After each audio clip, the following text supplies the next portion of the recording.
destroy my life. Oh.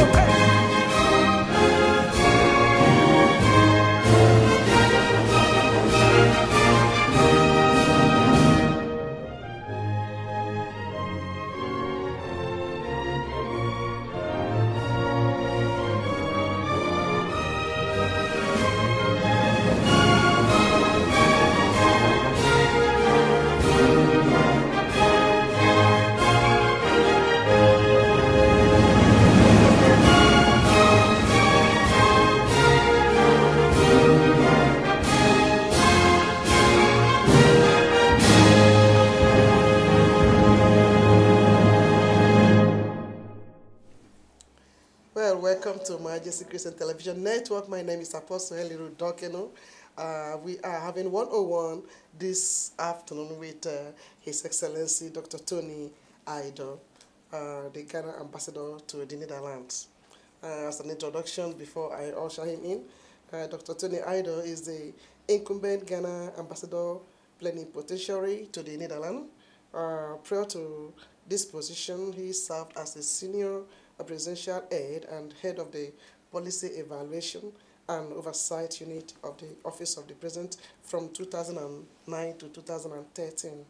In addition to being a member of the Cabinet Economy Management team for 3 solid years. Currently, Dr. Aidoo holds the post of Ambassador Designate, to which he was appointed by the President of Ghana in November 2013. He is also a member of the National Information Technology Authority and the African Union Advisory Board and Corruption. So we are having 101 right now with His Excellency. Help me, viewers out there, to receive His Excellency Dr. Tony Joe Aidoo. Thank you. Welcome, it's my sir. pleasure to be here, actually. Yes. We are so honored to have you, sir. My pleasure to be here too. Just one little correction on the bio data. Yeah. My tenure as a member of the African Union Board on Corruption came to an end Okay. at the, I think, April this year.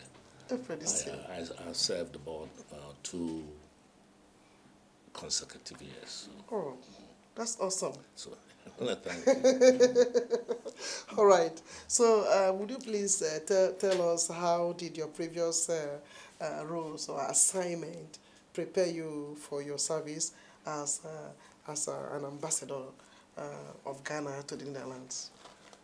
Well, I've been in politics since 1992, when I was appointed by the president to represent the Committee for Defense of the Revolution as a CDR representative for the Central Region. And since then, I have occupied several public appointments. Yeah. But in terms of preparation, I suppose the practical experience aside, I've also had an academic theoretical grounding since I studied political science, Okay. Economics, international relations, international law, and Wow. law throughout 11 years of higher education in the United Kingdom. Yeah. I also had a 10-year teaching experience at the University of Cape Coast, teaching sociology and political science, and a part-time lecturership at the University of Ghana for almost six years, Yeah. teaching demography and development studies. Wow. So out of academia, then I more or less got into politics, so to say. Okay. So that means you have enormous experience in almost every field. I wouldn't know about enormous experience, but I had adequate preparation to undertake whatever public assignment or appointment that the president was kind enough to ask me to take. Okay, so with all of this experience you've got, how is your tenure going to be very different from your predecessors? That's a difficult question. You're asking me to make a comparison Yeah, yes. with my predecessors. Yeah. That I wouldn't do. What are some of the things you think you are going to do differently from what they did? I hold my tenure on the basis of the directives given me by the president when I was being commissioned. As you said, I am ambassador to the Netherlands and also extraordinary and plenipotentiary. This means that apart from the bilateral accreditation to the Kingdom of the Netherlands, I am also accredited to multilateral organizations to which Ghana is a member country. And these include the International Criminal Court, the Organization for Prohibition of Chemical Weapons, yes, the Common Commodity Fund. These are all United Nations organizations. Then, you know, The Hague is considered as the city of justice. Yeah. So you have various international organizations of a legal kind operating here. You have the Permanent Court of Arbitration, and you have the International Court of Justice. So I represent Ghana on all these organizations. Beyond that, I also maintain cordial bilateral relationships between my country and various embassies accredited to the Netherlands. So more or less my remit is to present my country in a very good light, forge cordial and cooperative relationships between not only my country and the host country, but also between my country and the other countries accredited. Overall, there are about, I think there are about well over 100 foreign missions here, and you meet them. You maintain friendly relationships, sometimes even personal relationships. Inviting them to your house, entertaining them and breaking the ice, and also accepting invitations. And then, of course, ensuring that our consular services and other public services can be put at the disposal of the Ghanaians in the diaspora. They may have left the shores of our country, and even some of them have naturalized to become Dutch citizenship, but the traditional ties and blood ties do remain, and their welfare is the welfare of the mission as well as of the government of Ghana. Yes. Awesome. So this, in essence, is my job. Well, those of you who are outside and you are watching this interview with His Excellency, and you feel like giving a call on the studio line, please feel free to call us on 023-374-160. Is there any question from this angle? I think so. Right, go on.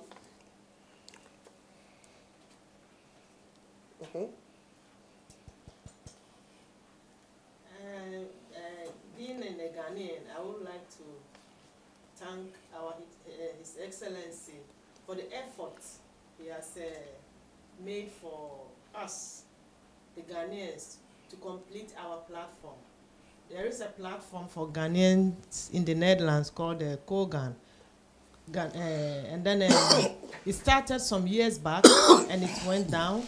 And ever since he came, he saw that there is a bit chaos within the Ghanaians in the Netherlands. So he has started pushing us up.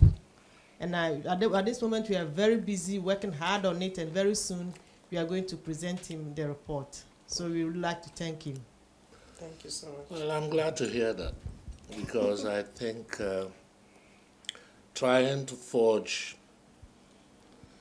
unity between Kogan and Rekogene has not been easy. I understand the process started some time ago with my predecessors. Yeah. And each time it is affected by a hitch. So if the beautiful lady is now saying that the roadmap is open, and the will to succeed is also there, then I believe it's a pleasure for me. What I like to see is a united Ghanaian diaspora community, caring for each other and relating, not under atmosphere of rancor and animosity and suspicion, because they have a lot to do for themselves, for their children, and for our mother country, Ghana. Yeah, exactly. I think so too. Awesome. Awesome. Also, yeah, you have something else? Yes. Okay. Being a member of the planning committee for Kogan, I promised the ambassador that very soon we are going to send him the report, and then Kogan is going to be successful soon. Thank you. All right, Your Excellency. What is your perspective on the challenges and opportunities for the Ghanaian diaspora here in the Netherlands? Well, as I stated earlier, one of my wishes, in fact, fervent wish, is for the unification of the various organizations and associations in Ghana into one umbrella unit. This does not mean that I want the associations to be integrated, because you do have some regulations and conditions that you need to fulfill in order to continue receiving Dutch municipal support, and I wouldn't want you to breach that. But my expectation is that these various organizations will amalgamate into an umbrella organization to which the government of Ghana can speak direct, rather than the mission of the government going through the various organizations one by one. We have established at the Ministry of Foreign Affairs in Ghana a diaspora unit. Okay. And the strategy is to forge a much closer link between the government of Ghana and our people outside the borders, for the purpose of getting to know their problems and issues and the extent to which the government can assist them, either in terms of providing the necessary protection to which every government owes its citizen, or facilitating their return back to Ghana. Okay. Because, like, we need to understand that we need each other.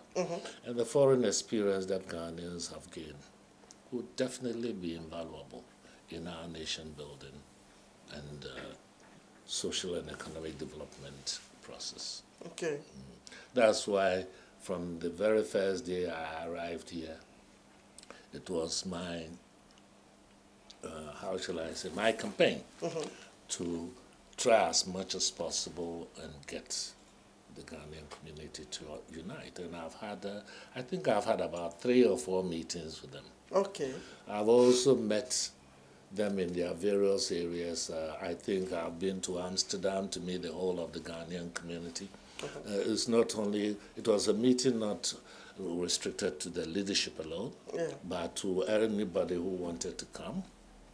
I met the same Ghanaian community in Rotterdam and in Utrecht. I have hosted, I think, them twice at my residence, and I've had, I think, 2 meetings with them at the mission offices as well. Okay, so you are hosting them separately. You've not had any opportunity of having those elites, I mean, those diasporas? No, I've met their leadership. I've met Rekojin, I've met Kogan, I've met the a meeting involving both the leadership of Recogene and Kogan. In fact, the last meeting I had was at the election of the new executive of Recogene.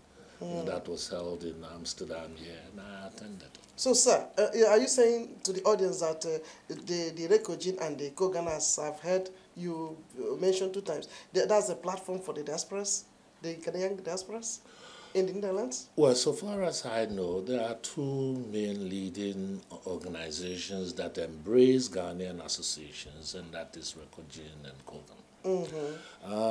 I believe that if they can reconcile whatever differences they have and agree to set up an umbrella organization whereby there will be much more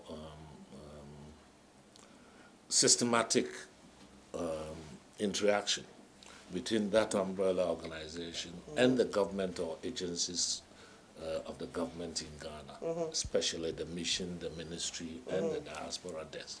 It will be very good for all. Do you think that the government in Ghana would one day need some of the diasporas here to, to mount or to have some political positions?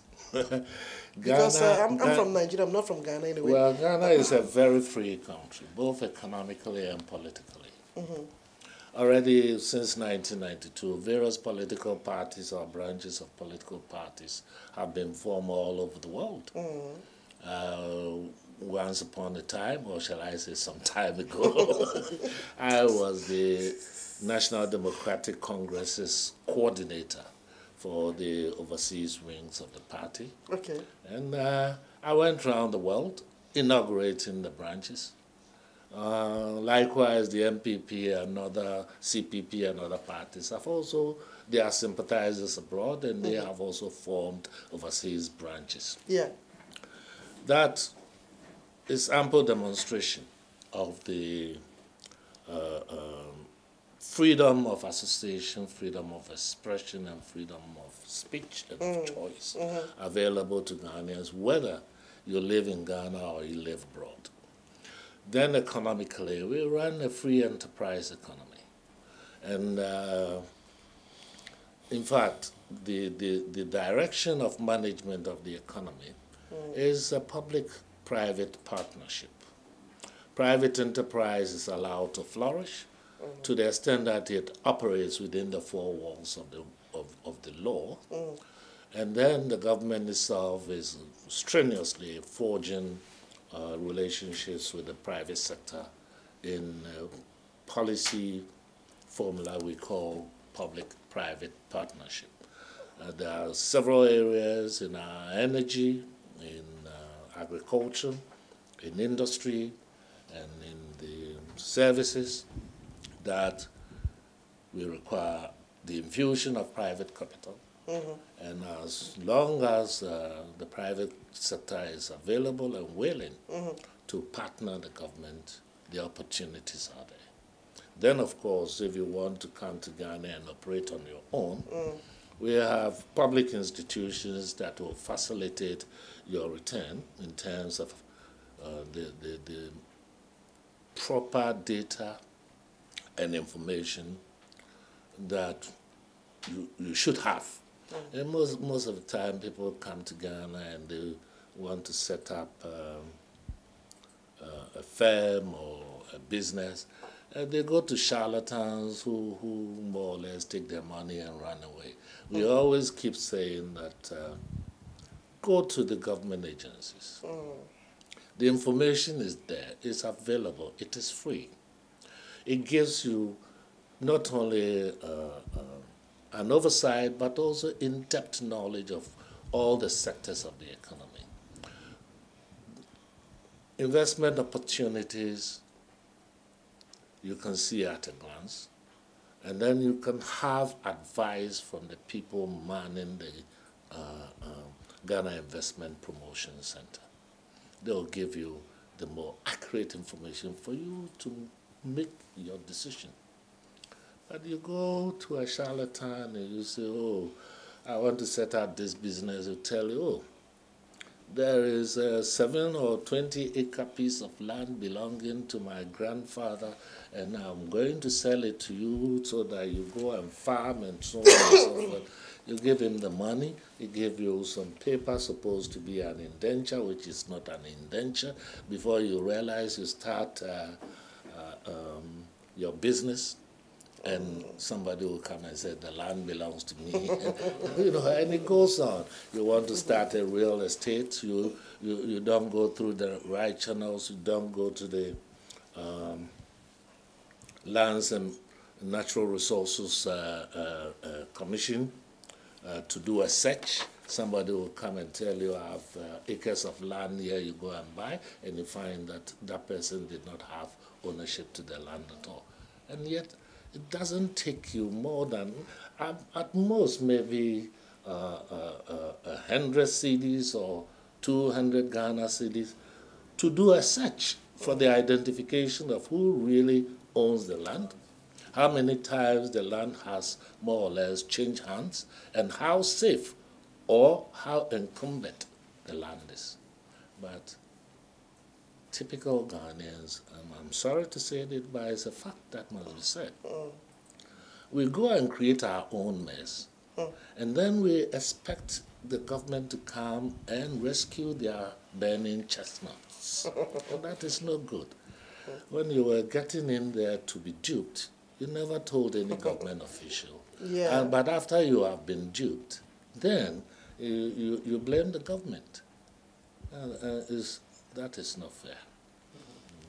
I think that is the more reason why the Ghana government have to set up a system where the diasporas will have their own office, have their own desk, and then they will be able to move freely to those places and then inquire, make any inquiry that This is is supposed precisely to. what And at the we same have done. time, you've not really answered my question, Your Excellency, because I said, are they having any, are they looking towards as well employing some of these academicians and some of these elites who are diasporans, because it's you like mean the direct African publics? community, the African countries seem to be like the only the continent that is training people, training or breeding intellectuals for the foreigners. Do you understand? Because we have so many foreigners out there who should do something very tangible in our society. But it's like those who are already out, who are in our home countries, are a little bit scared about them coming back home to settle. Why? Nobody should be scared of anybody coming to work in the public sector. I don't think that is factual. Look, in 1981, Yeah. after being out of the country from a very young age, when seriously it would have been difficult for me to relate back to the society. I was halfway through my PhD studies. Yeah. After I've done my MPhil, one day I bought myself a car and I said I'm going to Ghana. At that point, I've also got appointment letters to the University of the West Indies in Mona and the University of Bristol in England. I said Ghana is my country, and I went back there. I only had one car, not even a fridge. Okay. And I went to teach at the university. Okay. I don't see why others who believe that they have the requisite academic qualifications and aptitude and experience will not also gather the courage and apply. But if you go back to Ghana and you expect that there is this position as a chief executive officer, and that an incumbent executive officer should be removed so that you should be you should fill the position because you have a friend or uncle elsewhere who is a leading member of a political party, then I don't think that is the right attitude to adopt. We all serve our apprentices. Yeah. Can you imagine somebody who, as a teenager, etc., the toilet I go to always flush. There's always water. And then I go to Cape Coast University and the toilet doesn't flush, the water doesn't run. And when I run the water, considerable sediments are in the water. So I abandon my bathtub and I store the water so that the sediments will settle and I'll skim the top, and that's what I use. It's a question of adaptation and the determination to succeed. Well, thank you so much, Your Excellency. You're welcome. I can see that you are very diplomatic in some of your... There's no diplomacy here at all. Seriously, I have not been diplomatic. I have more or less given it to you as with Aidoo, you get the real McCoy. All right, thank you so much. Well, we have some of the community leaders who are also here. I have Mr. Ibrahim. So, you are a community leader. Yeah. Is there anything you want to say to His Excellency? Yes.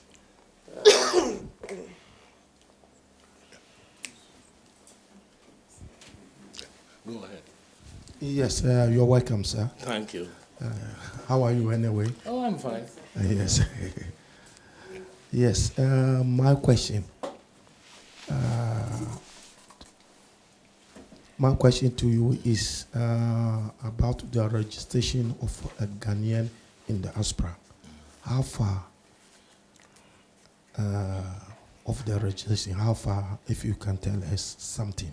Which registration are you referring to? Well, this is the registration. I mean, it's some time ago in your coming, you said you want to know the amount, the numbers of the Ghanaians in Holland or in Amsterdam, in a way. So, how far is that this project going on, if I may say? Okay, you know the common practice for any mission from any country is that when the citizens of the country to which the mission represents in the host country arrive in the country, the normal expectation is that you register with the mission. Registration with the mission is not simply for the mission to count how many Ghanaians are in the country, but rather to be able to identify the Ghanaians and where they live and how they live, so that whenever there is a contingency for which the mission need to assist the Ghanaians, either individually or collectively, it is in a position to do so. Then we have a second important reason. There is always impersonation. You find that some Africans try to impersonate Ghanaians so that they can get the advantages from the goodwill and the good image that Ghanaians in the diaspora exhibit. Some of them hold Ghanaian passports when they are not Ghanaians. Some of them get involved in the law enforcement agencies, and then they will be brought to the mission for a laissez-passer to be issued to them. We need to satisfy ourselves that these people are truly Ghanaians, so that if you are holding a Ghanaian passport, you are entitled to hold a Ghanaian passport, and not because some other citizen not entitled to have it has it. Then, at the community level, I mean, not too long ago, I think one of your brothers was murdered. And I came to the funeral, and there is always a need for social and emotional attachment between the Ghanaians in the diaspora, both their leadership and members, and the mission.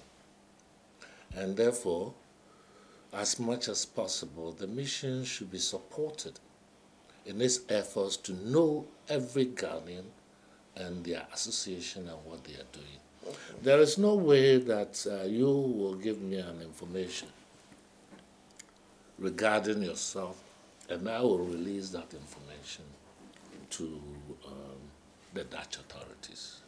There are certain things that I cannot say on air. Yeah.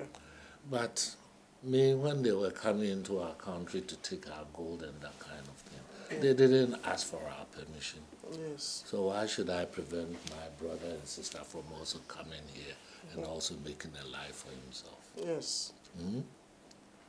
There's no way I'm going to use the information to conspire with the Dutch authorities to harass you, yes, simply because these days we call it economic refugee and so on and so forth. One thing we plead though is that our Ghanaian brothers and sisters, when they come here, should not come and misrepresent the image of the country and say that they are political refugees. There are no political refugees. There have been no political refugees since the dawn of the 1990s in Ghana. At best or at worst, we are all economic refugees. All right. Thank you so much. Yes, any further question? My question is... Please mention your name. Oh, my name is Paul Manu, yeah. And my question is about the dual nationality. If you know something about it, because it gets hurting us a lot.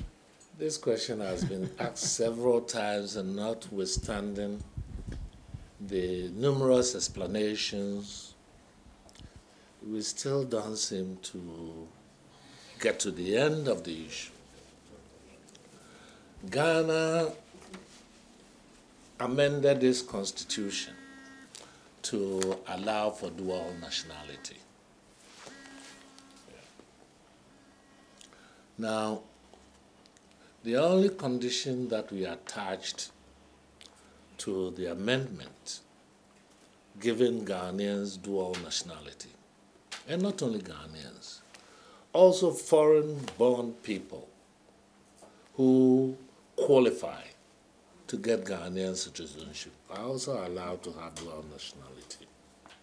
The condition is that you cannot occupy sensitive government positions. One, positions that require that before you assume the post, you swear an oath of allegiance to a foreign government. Two, positions that involve sensitive information to which you, by virtue of your position, may have access to, and therefore be in a position to divulge to people who are not entitled to it. That's why certain positions have been specified as not available to persons holding dual nationality, like being a member of parliament, wow, like standing elections to be a president, like being the head of the military force or any of the army chiefs, like being an attorney general and so on and so forth. And already you can see the reasons are obvious. With the Ghanaian community in the Dutch, in the Netherlands, it is unfortunate for you that the Dutch does not allow dual nationality. It's not like England, where a Ghanaian can have an English and Ghanaian nationality. So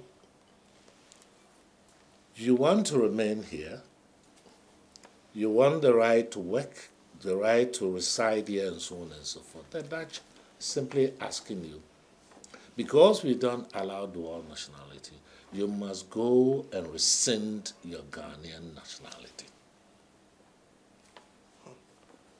It's as simple as a matter of choice. And whatever restrictions that you observe in this arrangement is not coming from Ghana. I can't tell you on the TV, open to everybody, that it's possible for you to hold your Ghanaian passport. It depends on you. But of course, if you are in the Netherlands and the Dutch see you holding 2 passports, they will ask you, is your Ghanaian passport current? Can you use it? Then it means that you are also infringing Dutch laws because you are in the country. And thirdly, you must note that in accordance with international law, as observed by every country, even when you have a dual nationality, it does not mean that your nationality and the obligations on the 2 countries to which you hold their nationality will operate concurrently. If you are in a country and something happens to you, and you happen to also hold a British nationality, the British government will not come and exercise its right to diplomatic intervention because you are in your other country with nationality. So you'll be treated as a Ghanaian. But if you come to the UK and something happens to you within the territorial boundaries of the UK, you can call on the UK government to give you your right to protection. It's as simple as that. I hope you understand it. So Ghanaian government has done nothing. We've given you the freedom to choose to be a Ghanaian and the nationality of another country. Okay? Thank you. I also have one question. My name is Francis Senya. I recently heard some rumors in the air that Ghana government has an agreement with Dutch authority regarding that Dutch authority have a possibility to go to Ghana to investigate Ghanaians' properties. Really? How far is it? I don't think it's a question of properties as such. I mean, first of all, it's a memorandum of understanding. And you know, memorandum of understanding, however binding, must move beyond that into a treaty agreement. And even where a treaty has been signed, our constitutional requirement is that it will have to go through Parliament for ratification. So there's still a long way to go there. Okay. But assuming that we have signed a formal treaty with the Dutch, the focus of the agreement is to allow the 2 governments to be able to trace situations in which a Dutch national has more or less evaded taxes and siphoned money out of the country. If you are in any country and you have fulfilled your tax obligations, why should you be afraid of property abroad? Huh? And if you are a Ghanaian working here, I'm sure you pay your taxes every time. Yes. You fill tax returns. So who is going to chase you to Ghana to find that after you have fulfilled your tax obligations, you have money left and you've gone to build a house in your village or in Accra? So why are you worried? Why are you scared? Okay, we are not worried, but because Dutch authority is looking for money somewhere. Because why? Have you stolen any money from the Dutch? Or have you duped the Dutch government? Not really, not at all. Then you have no worry. All you need to worry about is that at the end of the year, I've worked, I've earned this amount of money, I have satisfied my social security and health obligations and so on and so forth. The rest of the money is mine. I can do what I want with it. And I choose to take the money to my country and build. The Dutch government doesn't have a right. So should it be that they come or they go to Ghana? So are they supposed to get those information from the government? They should show cause why the private affairs of a Ghanaian Yes. who is in the diaspora. We in Ghana, we don't see any problem with you being a Ghanaian and being a Dutch.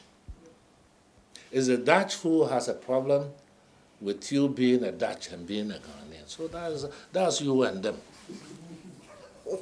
But when you are in Ghana, you are a citizen of Ghana.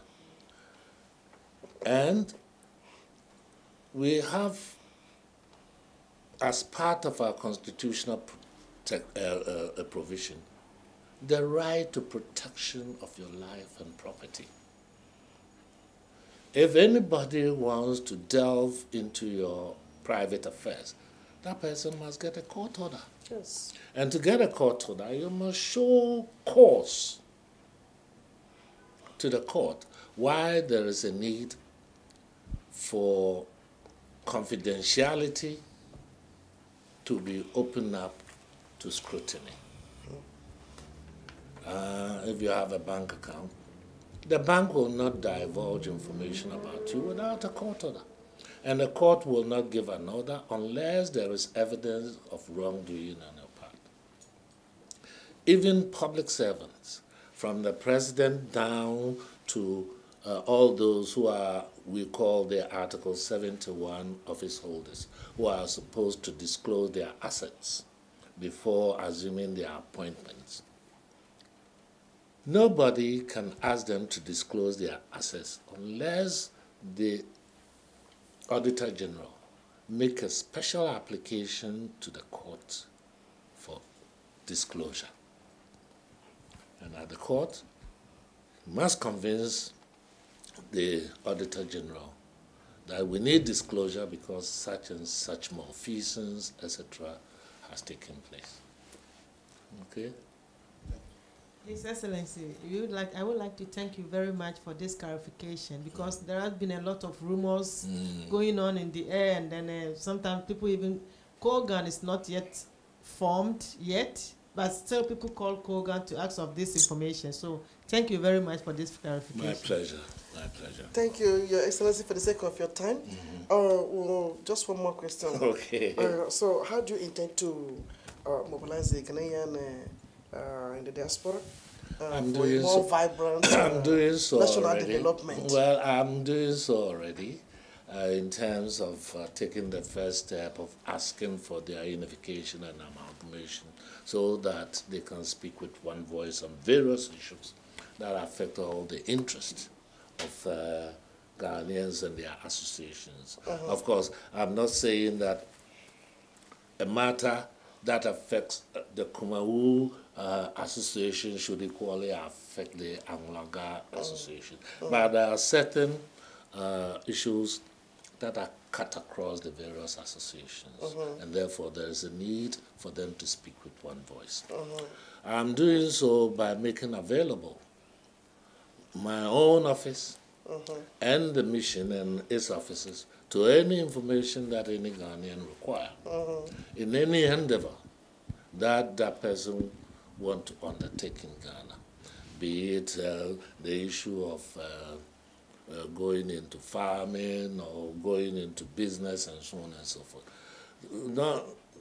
Don't forget that part of the consular services we have to render includes providing information on the economy and so on and so forth. If I am giving it to the foreigner, I don't see why I shouldn't give it to the Ghanaians.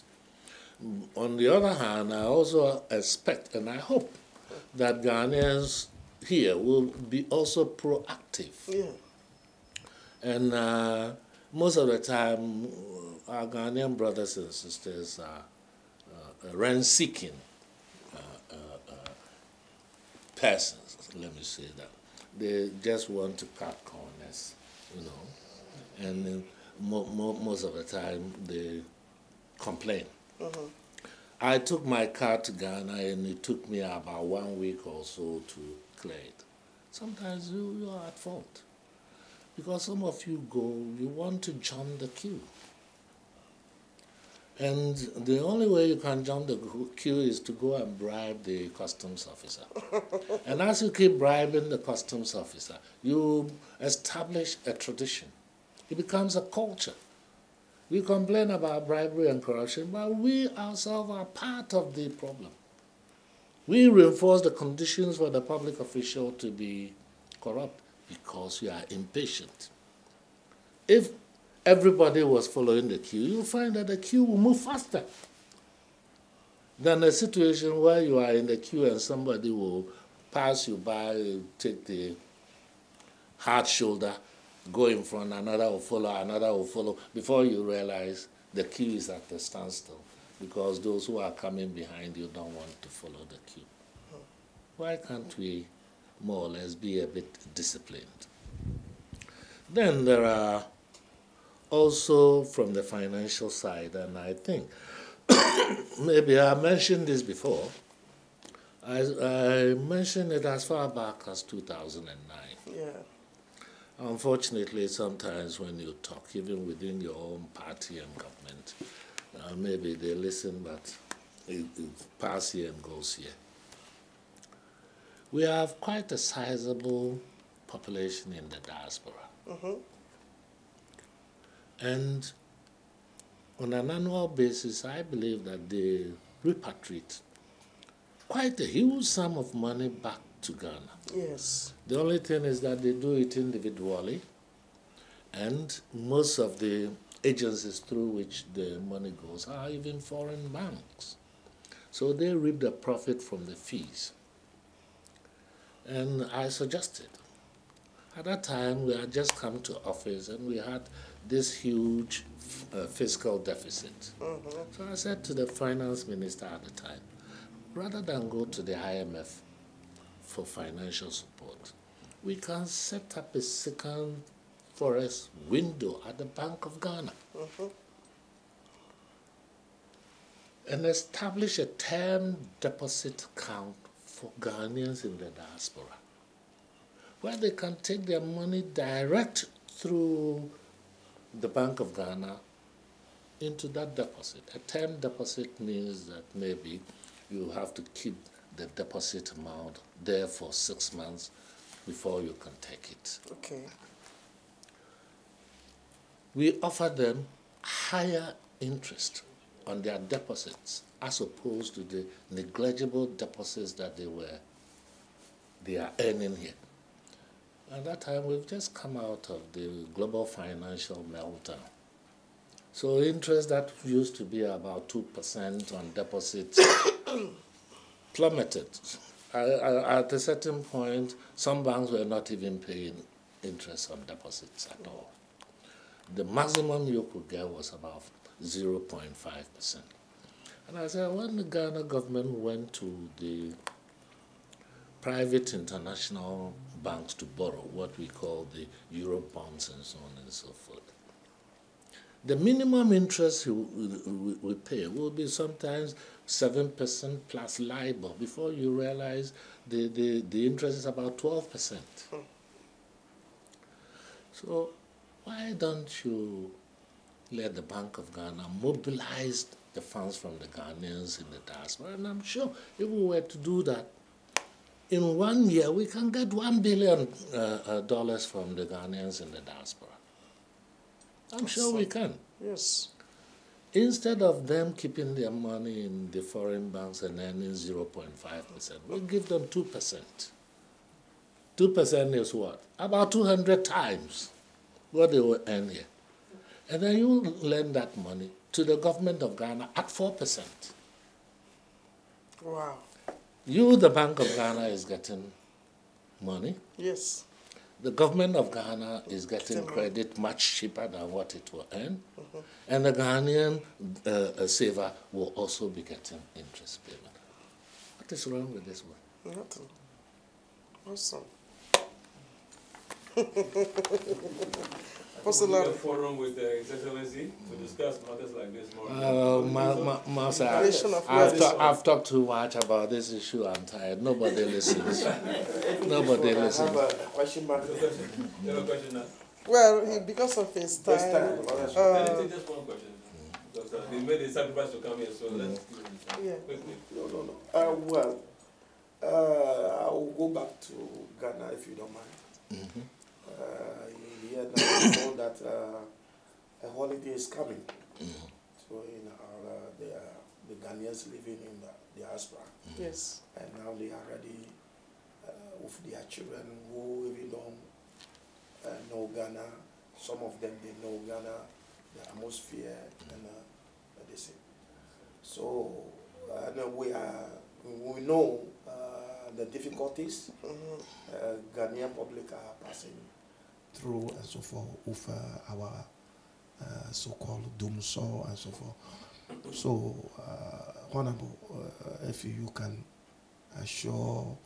I can't assure you of anything. So the doomsaw problem has been building up for years. Exactly. And it has caught us napping. The government is strenuously doing its best.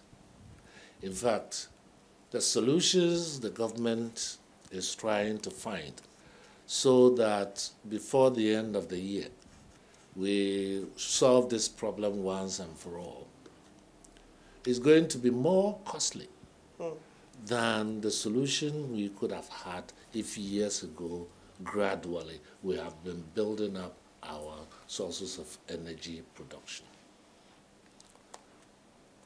Since I was born, it was only 1998 that the NDC government managed to add 550 megawatts of electricity to the Akosombo Dam.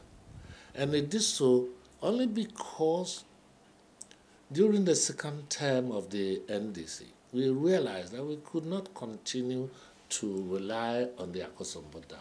So we must diversify. And therefore, thermal energy must come in. So they started the process.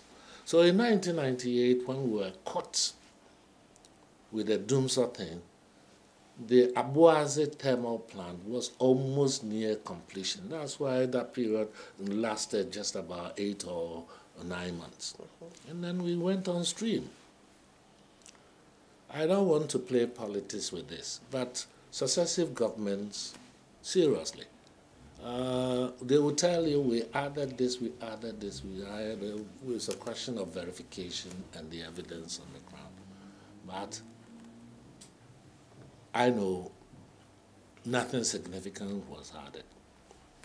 There was a time when from 550 megawatts, we could have upgraded that Abuaze plant to 660. Without building any more plant, what happens is that you harvest the vapor coming out of the plant, and then you upgrade it.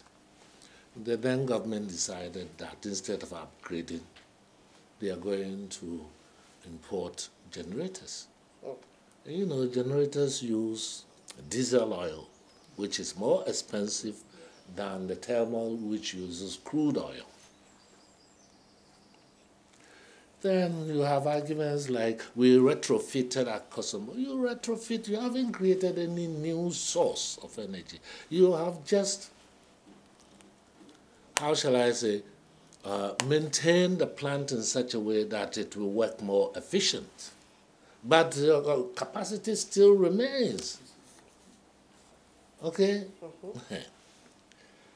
Let me give you an example. If you get up and you eat fufu, and for about a week you can only eat half a ball because you have constipation, and then you take a laxative and you empty your stomach, and now you can eat one ball. You haven't gone over your limit because normally you would have eaten one ball anyway.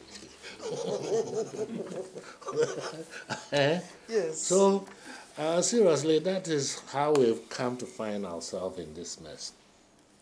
Then there have been the contingencies. You know, we know that there is a 10-year cycle in which the leak in the Akosombo Dam will go down, and it takes quite some time to fill up to operating capacity and so on and so forth. We thought Bui will come and supplement, but Bui is also affected by the same low intake of water into the lake. And then we've done build a gas plant at Tuabo. Unfortunately, when the gas plant came on stream, the output was too much for the VRA to absorb. Even though, according to the gas company, the VRA assured the gas company that when you bring it out, we will be able to absorb it. But they couldn't even take about 10% of the output. So the rest are now being pumped down again. So we have the capacity, but we don't have the absorptive capacity to take in. All this is a bit of a mess, but I'm sure we will overcome. I'm not going to stand somewhere and say that God is doing us a disfavor, because it's not God. Most of our problems are, and maybe people will not agree with me, but I think we have a very negative, unprogressive attitude and value system as Africans. We attribute everything that is bad to Satan and everything that is good to God. In the end, all we end up doing is that we are marketing, commercializing the two names. That's all we are doing. Something that is our fault, we say is Satan. It's not Satan. If there's Satan, the Satan is in you. It's not outside. Okay, thank you. Well, thank you so much. This has been 101 with His Excellency, the Ambassador of Ghana to the Netherlands, Dr. Tony Joseph Aidoo. Thank you, sir, for being with us. My pleasure. And we hope we can have many more time like this, at least for you to teach those in the diaspora how to create wealth. That would be another. I'm not wealthy. How do I teach somebody how to create wealth?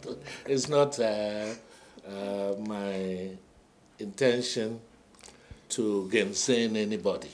Whatever assistance I can give in terms of utilization of the resources available for me to use at the mission, I'll do it.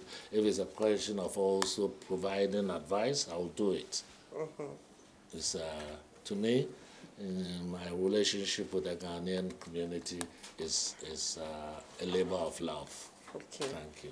Well, thank you so much, and we thank the traditional leaders for coming here. Yeah, thank you also so for much. coming. My pleasure. And My thank you pleasure. to meet you. Okay. Yes. Thank you. Okay. Thank you. Thank you, sweetheart. Thank you for coming. Thank you so much. Yes.